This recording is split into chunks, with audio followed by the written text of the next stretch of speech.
అవకాశం. ఇంతమందిని చూస్ చేసి ఫైనల్‌గా ఒకళ్ళని చేసుకోవడం అట్లనా? ఎట్లా ఉండాలి? అంటే ప్రేమ వ్యవహారం క్యాలిక్యులేటెడ్‌గా అట్లా ఉండాలా? లవ్ ఎట్ ఫస్ట్ సైట్ అంటే చూడగానే ఈ అమ్మాయి అయితే బాగుంటుంది నాకు అనిపించేది దేని మీద ఆధారపడి ఉంటుందండి మీ ఉద్దేశంలో? మన మూడ్ పైన ఆధారపడి మూడే ఉంటదేమో. కాదండి, అందం మీద, అవతల వాళ్ళ అందం మీద, Yes, yes. బాడీ లాంగ్వేజ్ మీద, హ్మ్.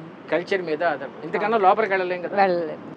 ఇంతకన్నా లోపలికి వెళ్ళాలంటే వాడు ఫైనాన్షియల్ స్టాండర్డ్స్ తెలియాలి, వాడి మెంటల్ ఈక్విలిబ్రియం తెలియాలి, అవును. ఎమోషనల్ బ్యాలెన్స్ తెలియాలి. ఇవేం తెలియవు కదా. మరి లవ్ ఫస్ట్ సైట్ ఏంటి? హ్మ్. కేవలం బ్యూటీయేనా, ఇంకేం లేదా? అదే. ఇది ఫస్ట్ స్టెప్ అండి. హ్మ్. ఇందుకే నలుగురిని చూడు అని రాసేయడం వాడు రైటర్ ఎవడు. అసలు నిన్ను ప్రేమించడానికి నీకేం అర్హతలు ఉన్నాయి ఫస్ట్? అవతల వ్యక్తి చెప్పండి. మీరు ఒక అమ్మాయి అనుకోండి, మీకు పెళ్లి కాలేదు అనుకుందాం, మీకు నేను ప్రపోజ్ చేశాను, నన్ను ఎందుకు లవ్ చేస్తారు మీరు చెప్పండి. నిజంగా మామూలు ఫ్రాంక్గా చెప్పండి, ఎందుకు ప్రేమిస్తారు మీరు నన్ను? ఏం చూసి ప్రేమిస్తారు? అందంగా ఉన్నానని? నా చదువు తెలియదు మీకు, అవును. క్వాలిఫికేషన్ తెలియదు, బస్ స్టాప్లో కనబడ్డాను, ఇద్దరు రౌడీలతో ఫైట్ చేశాను, ఎందుకు ప్రేమిస్తారండి మీరు నన్ను? ఇంత స్టూపిడ్గా ఉంటమే మెచ్యూరిటీ లేకపోతే. అమ్మాయి అబ్బాయి ఫ్రెండ్షిప్ కూడా చేసుకోవడానికి అనర్హులు అంటారా? ఆ ఫ్రెండ్షిప్ అనేది సన్న లైన్. ఫ్రెండ్షిప్ అంటే మీ ఉద్దేశం ఫ్రెండ్షిప్కి లవ్కి తేడా ఏంటి? Friendship plus romance is called love అనే? Friendship plus romance is called love అనే మీ ఉద్దేశం? చెప్పండి, మీరు అడిగారు కదా, ఫ్రెండ్షిప్ అన్నారు కదా. అదే ఆ సన్న స్వచ్ఛమైన లైన్ ప్రేమ, ఉంటుంది కదా, పవిత్ర lovers ప్రేమ, కి. పవిత్ర స్నేహం. మీరు చెప్పేది పవిత్ర ప్రేమ. పవిత్ర స్నేహం. పవిత్ర స్నేహం చేసుకుంటారు ఫస్ట్.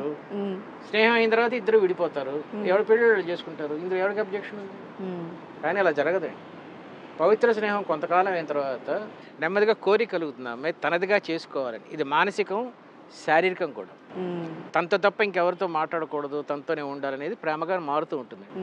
ఫస్ట్ బాయ్తో స్టార్ట్ అయినప్పుడు కొంతకాలం అయిన తర్వాత ప్రపోజ్ చేస్తాడు, అవును, ఐ లవ్ యూ అంటాడు.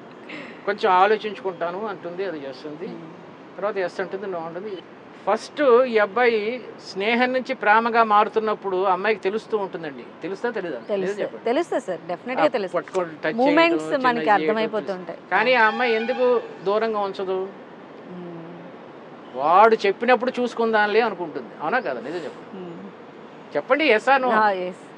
అవును, ప్రపోజ్ చేసినప్పుడు కూడా ముందే నిజం చెప్తే నేను ఎప్పుడు అన్నాను నిన్ను అసలు చేయలేదు అంటాడు ఏమని భయం.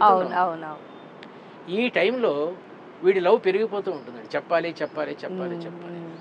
ఇలా ఒక 6 నెలలు 7 నెలలు గడిస్తే గిఫ్ట్లు ఇస్తూ ఉంటాడు, తీసుకుంటూ ఉంటుంది.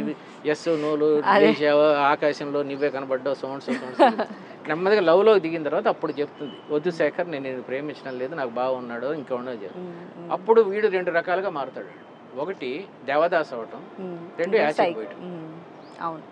ఇంత కావాలా గొడవ దీనికి? పవిత్ర స్నేహం టైంలోనే అన్నయ్య అనొచ్చు, నాకు నీ మీద అభిప్రాయం లేదని ఇండైరెక్ట్గా చెప్పచ్చు. లేకపోతే ఉంటే వేరు సంగతి, లేకపోతే చెప్పచ్చు కదా. ఎందుకు కట్ చేయరు మరి అమ్మాయిలు? సో వీళ్ళు కూడా ఎంకరేజ్ చేస్తున్నారని మీరు అమ్మాయికి తెలిసినప్పుడు నీలో ఏ అభిప్రాయం ఉందో ముందు చెప్పేసేస్తే వాళ్ళలో ఇంత పెరగదు కదా, చెట్టు పెరిగినట్టు. ఇది చేయకపోవడం వల్ల ఈ యాసిడ్ దాడులు, ఆత్మహత్యలు ఇవన్నీ జరుగుతున్నాయి. చూద్దాంలే, తర్వాత చూద్దాంలే, చెప్పుకున్నప్పుడు చూద్దాంలే అని చేయడం.